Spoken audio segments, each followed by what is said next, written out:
Welcome to week 3 of the 90-day challenge to reclaim your authentic self. If you've watched content for week 1 and week 2, I celebrate you for turning up and consistently showing up. For anyone new to this challenge, I will attach links to the previous 2 videos to give you a little bit more context. But this week, it's all about creating emotional resilience through deepening our self-compassion towards ourselves. It's because it's not about hustling and working harder and doing more. It's about going inwards and recognizing that we are demonstrating to ourselves that we are consistently showing up.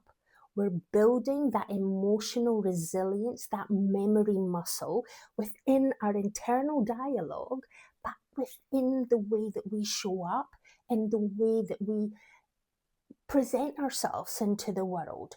And it's not about the external, it's about the internal work that you're doing that then spills out into the external world. If you're showing up as your authentic self from a place of kindness and compassion, where you're celebrating the small progress that you're making, then people pick up on that. Your energy shifts, your vibration shifts, how you interact with people shifts. You are talking your walk, you are walking your talk, and you're demonstrating that you're creating that self-trust. So if you've stuck around this far, please let's get started. So on week 3, we're starting with day 1, and this is about noticing that inner critic. We're never going to be able to get rid of that inner voice that's going to pipe up and ask us to stop and listen, because there might be something that is protecting us. Maybe it's safeguarding us. Maybe it's warning us of something. So we want that inner critic to exist, but what we don't want is for it to hijack and for it to take over our actions and our behaviours. We want to lean in and ask it, what is it trying to tell us? So the first step is becoming aware of it, because most of us are operating on autopilot, where we're just doing, moving forward and forward, and we're not taking the time to really lean in and say, okay, is that self-doubt? Is that self-judgment? Is that criticism? What is it trying to tell me? So that's the first task on day 1. Then day 2, it's about pausing. As part of my coaching training, that was my kind of biggest takeaway that I took. It's about pausing and letting the time to self-reflect, absorb the question, and really tap in, not just to your conscious brain, because for those of you that are familiar, you might have seen pictures of the iceberg where 5% is what you see above the water, and that's our conscious brain. Then the 95% is underneath the water, it's underneath the surface, and that's our subconscious brain. That is how our brain sort of operates. 95% of it is automatic. It's learned behaviors. It's things that we've done on repeat, and it's become a habit that we don't even think about it. We just do it. But our 5%, which is our rational thinking brain, wants to rationalize things, wants to analyze and explain things. It's part of our ego. And this is where sometimes we think that the 5% is running the whole show, and in actual fact, it's the 95% that's running the show. And if we pause and slow down, and going back to day 1, where we're listening to that inner critic, judge voice, whatever it's saying, and now we pause and we ask the question, what are you trying to tell me? What do I need to know? Why do I need to take the action that you're suggesting that I take? Is it because it's unfamiliar, it's a bit scary and uncomfortable? Or is it because there is a genuine danger? I need to do more analysis. I need to get more facts and information before I make a choice, before I make a decision. So by pausing, you're giving yourself that bandwidth to just take a moment, take a breath, and tap into that inner voice and ask the question, lean into the question, what do I need to know right now in order for me not just to survive, but for me to expand my comfort zone, for me to try and experience the fullness of life? Day 3 is about saying no to things that deplete your energy and creates the capacity for you to say yes to the things that bring you joy, that move the needle, that move you closer to what your goals and aspirations are. I want you to think of a glass. We are this glass. This is us, our brain, our functioning. And when it's full, whether it's got good stuff or not so good stuff in there, if it's full, anything new is just going to spill out. It's not going to be able to get absorbed in there and land. So, what we need to do is sometimes tip the cup, let some stuff come out in order to create space for new stuff to go in. And this is where I mentioned the iceberg and the 95%. 95% is learned behavior. When we were growing up, we came into this world being able to function. So our breathing, our organs, and everything was functioning automatically. We didn't have thoughts at that early start. We were almost like a blank canvas. And as we started interacting in the world, we started adding colour and pictures to that canvas.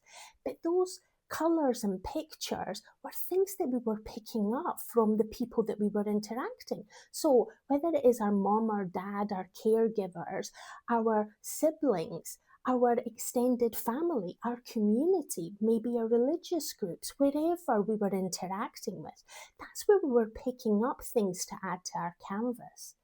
But a lot of those pictures and colours were not ours. We were things that we were picking up.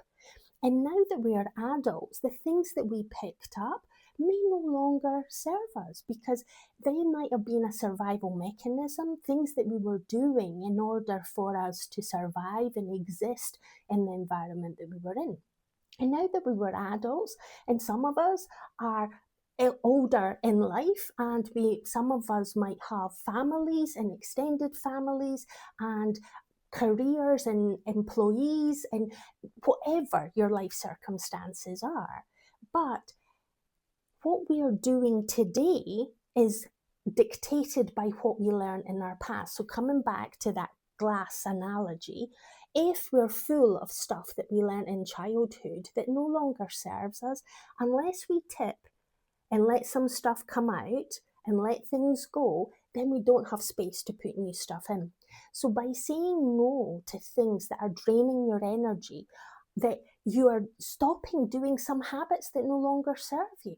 So maybe you've created this coping strategy where if you've had a stressful day at work or running your business or whatever your interactions might be, and you feel that your energy is being depleted and what you want to do is just chill out, veg out, what you then do is you come home, you sit on your couch, you binge watch some kind of something on TV or on your streaming device. You might scroll and you may think that by doing that, you're recharging and replenishing your battery.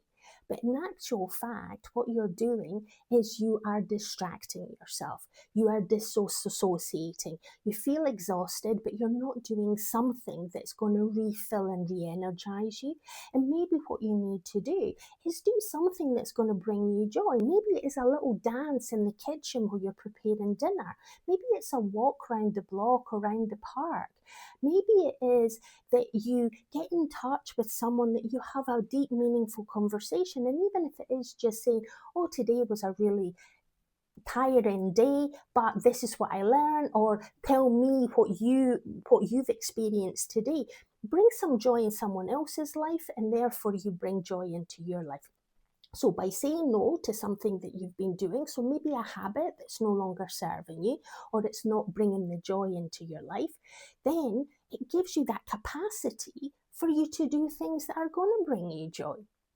On day 4, it's about noticing that there is this life can be uncertain. As human beings, our primal instinct is for survival. So we're looking for certainty. We want to be in like close proximity to people where they can protect us and support us, and we can feel that connection and belonging.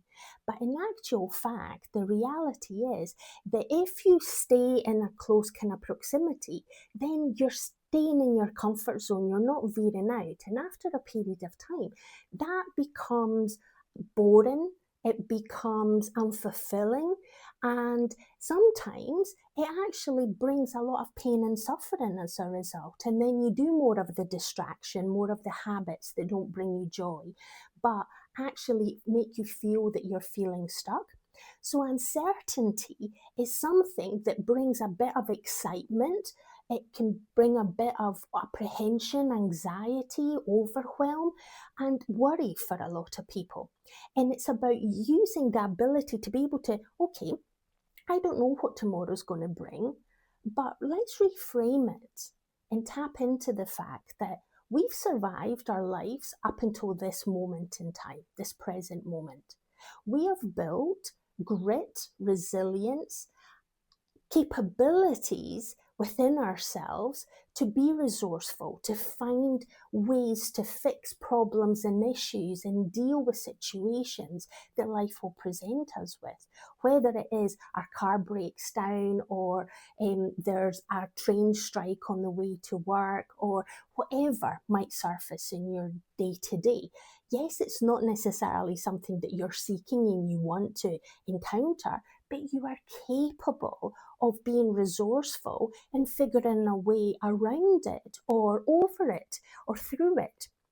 And this is where us having that ability to notice that we are moving through uncertainty, that life isn't as predictable because our comfort zone's getting pushed out. And it's about being okay that things might be uncertain tomorrow, but also remembering that we have got within us all the answers to every question, to every situation, to every problem or challenge that we will encounter, and we can overcome it. And this is where it's about not fearing uncertainty, not staying within that comfort zone playing small. It's about knowing that we're going to transition into parts of our life where we're going to push the comfort zone. Things might be unfamiliar and a bit uncomfortable, but we're going to learn and grow. We've got the capabilities within ourselves to stretch ourselves, and that is where we create emotional resilience, where we can show up with a self-kindness towards ourselves, that we're in progress. We don't have it all figured out. We're learning as we're moving forward, but we're being brave to take the action. Day 5, it's about celebrating the victories. For those of you that have watched the content up until now, you have had 21 tips, things for you to lean into. And out of that 21 things, you may have chosen to have done one or two, or maybe even just watched this content. Celebrate the fact that you've shown up. You've taken 10-15 minutes of your time each week to watch these videos. Put into place some small activity that's actually demonstrating to yourself that you are worthy and you deserve to be kind and compassionate to yourself in order for you to connect with your inner self. Then on day 6, it's all about the rest. And resting is important to recharge the battery, fill the cup up, but it's about connecting with joy. What are the activities that bring a smile to your face, light up your heart, and bring joy into your life? And it makes you want to do more and be more and gain more in life. Tap in. If you've not already figured that out from week 1 and week 2, maybe now's the time to tap in and really ask the question, what brings me joy? What brings me happiness? Is it that I want to be I want to go and do a meditation session. I want to go and get a pamper session. I just want to be able to enjoy a cup of my favourite beverage and just be able to just be and be mindful, not having racing thoughts, not having the to-do list that I'm working towards. So this is your choice about tapping in and figuring out what joy is for you. And then on day 7, it's about self-reflection. And this time round, I'd want you not just to reflect on what you've done in the past 7 days and potentially the past 21 days. It's about almost also coming up with what is your focus and your intention for next week? What is maybe one of the small victories that you've encountered in the past 21 days that you want to sort of like maybe put a wee bit more focus in? Because where focus goes, that's where energy flows. So if you focus on the celebrating the self-trust and the victories that you've sort of demonstrated to yourself, then you can actually get more evidence and it motivates you to do more. So what is the one thing that you want to intend and focus on next week? So tell me in the comments below, have you watched the content for the past 3 weeks? Have you found benefit in this content that I'm sharing? Do you want access to the free resource that I've got that delves into a little bit more of how to reconnect with self-compassion, how to be kinder to yourself? Because at the end of the day, if we can't love ourselves and be kind to ourselves, then how we show up in the world is as if we're wearing a mask. We're not turning up as our authentic selves. And us being kind to other people, then it's great for the other people, but who's being kind to us? And this is where this is our job, this is our responsibility. We are the ones that need to be kind towards ourselves.